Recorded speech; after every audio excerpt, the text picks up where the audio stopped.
Hi friends, I'm Scott Giles and welcome to Power Talk, my podcast here on Facebook Live and YouTube. I cover topics related to hypno-coaching, spirituality, the hypnotic arts and sciences in general. If you want to know more about my work, check out my website, which I'll tag at the end of this video. Today I want to talk about someone whose life and career has been a long-standing interest of mine. I've read pretty much everything published about him in English. His name was Grigory Lyubomovich Rasputin, or as it's commonly pronounced in the US, Rasputin. He died in 1916 and is known as a Russian mystic who seduced the last emperor of Russia, Nicholas II, and his wife Alexandra.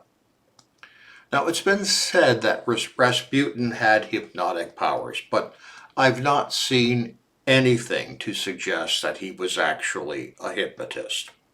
But he certainly was a person who had massive amounts of personal charisma. Born in a Serbian village, he converted to Russian Orthodox Christianity after a stay at a monastery in 1897 when he was 28 years old. At the age of 18, he married a village girl, Paskova Dobrovnik, who remained devoted to him and bore him 7 children. Her devotion continued even after he left her behind to move to the Russian capital, and the rumors of many sexual affairs and dalliances by him became commonplace. In fact, there is a reasonably plausible rumor that Rasputin had an affair with the Empress of Russia, Alexandra. Rasputin was what in Russian Orthodox Christianity is called a starets. A starets is not a priest, bishop, or deacon. They're not necessarily ordained at all, but they are religious workers. Probably the closest equivalent we have in our culture would be that of the spiritual director. A spiritual director is a person who helps guide people to deepen their spiritual lives. And they can be laity or clergy, it doesn't matter. Well, apparently, Rasputin was really good in this role and soon became very popular despite his peasant upbringing and his mannerisms. His table manners were said to be awful, for example. Now, at some point, Rasputin spent time training with a heretical branch of Russian Orthodox Christianity, and they called themselves the Kalisti. They did not have any sort of clergy and were organized as insular groups of people, with communication among these groups being maintained by traveling messengers called flying angels. The Orthodox Church tried to suppress this form of religious practice, and so the Kalisti practiced their faith underground, sometimes literally in caves and basements. The Kalisti practiced a form of worship they called rejoicing, and it involves ecstatic dancing and speaking in tongues. They also apparently practiced group sexual intercourse as a form of worship, which, as a clergyman myself, I must acknowledge would be a really good way to boost attendance, but that's a different matter. As far as can be determined, scholars can find no evidence that Rasputin ever was a formal member of the Kalisti, but clearly he embraced some of their methods.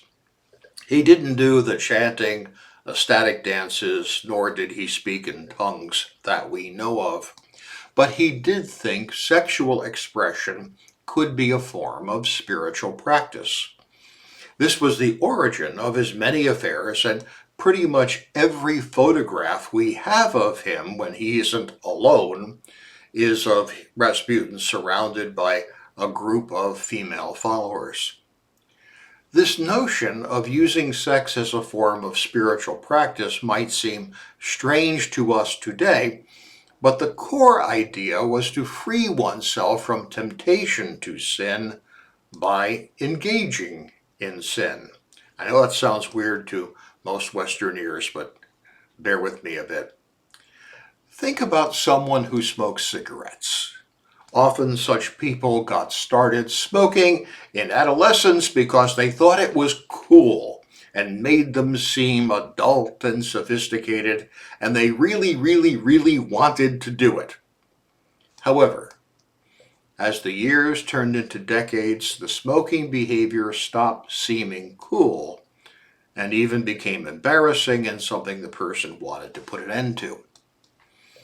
Another example might be the use of pornography. At first, it might seem very attractive and fun, but with a lot of exposure, and the evidence is pretty clear on this from scholars who have studied it, with a lot of exposure, you've eventually seen pretty much everything, and it's no longer as attractive as it once was, and maybe even becomes identified as a problem that's messing you up. So you start by doing something that attracts you, but through indulgence in it, you get bored with it, and it becomes easier to walk away from. When the idea arose of grace through sinning, this was what it was all about. The idea is that committing some sort of sexual sin might seem attractive and fun at first, but after you do it a lot, it becomes sort of routine and unremarkable. And that's what the Calistri taught and what Rasputin was after. It is a fairly common belief in the Christian community that if one commits a sin but seriously regrets it, God will forgive one for having sinned. Rasputin took that a step further, advising his followers to deliberately commit sins so they would have the pleasure not only of having sinned, but the pleasure of knowing that they were completely forgiven for it. So he would encourage people to do erotic expression so that they would be happy when they felt themselves forgiven for having done it. He called such experiences purifications. Rasputin soon acquired a reputation for spirituality as well as for being a heck of a partner in bed. While all of that was the case, Rasputin was also a faith healer of considerable ability. He came to the attention of the royal family because the emperor's son Alexei, his blood would not clot properly. The result is that any injury for a hemophiliac can be life-threatening. In a moment of utter desperation during a crisis for the boy, the emperor and empress called for Rasputin on the basis of his reputation as a spiritual healer. And he was successful in stopping the crisis for the boy when the royal physicians could not. Thereafter, Rasputin became a fixture at court and likely entertained the empress with his purifications. The royal family came increasingly under Rasputin's influence, and Rasputin began to give the emperor military advice as to how the Russian army should conduct itself in the World War I. Unfortunately, he was a much better faith healer than military leader, and his advice proved utterly disastrous. Military officials trying to save the nation decided to assassinate Rasputin. They concocted an assassination plot, and on December 30th of 1916, Rasputin was served pastry that had been laced with cyanide. Remarkably, it didn't kill him or even make him ill, so in desperation, the plotters then beat, stabbed, and shot Rasputin and dumped his body into the river. An autopsy would later show that there was water in Rasputin's lungs, meaning he actually died of drowning. He survived the poison, the stabbing, and the gunshots. So whatever else you might say about the man, he had some serious physical resilience going on. If you want to know more about Rasputin, there are many books that have been written about him. I especially recommend a novel called Rasputin's Daughter by Robert Alexander. Although a work of fiction, the story has been impeccably researched, and Rasputin is portrayed in a sympathetic light. Now, to the author, Rasputin was a genuine mystic who had found a sort of spiritual enlightenment. He was used by manipulative people in Russian society for their own ends, but he truly believed in what he was doing. And because he was at spiritual peace, he didn't really care that he was being used. Now, in modern times, Rasputin has become a folk hero in Russia, a symbol of Russian nationalism since the fall of the Soviet Union, because he tried to protect the emperor's son, Alexei. There is even a movement to make him a saint because of that healing.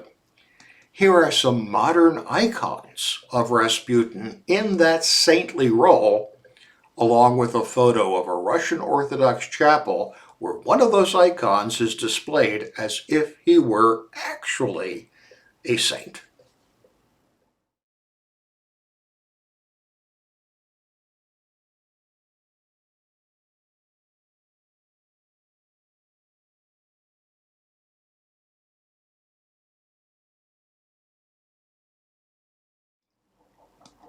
While Rasputin was not a hypnotist, there may even have been some connection to the National Guild of Hypnotists. The guild was founded in 1951 by a mysterious man named Rexford North. No one knows much about him except that whoever he was, that was not his real name. North suddenly vanished overnight, leaving behind all of his possessions and records.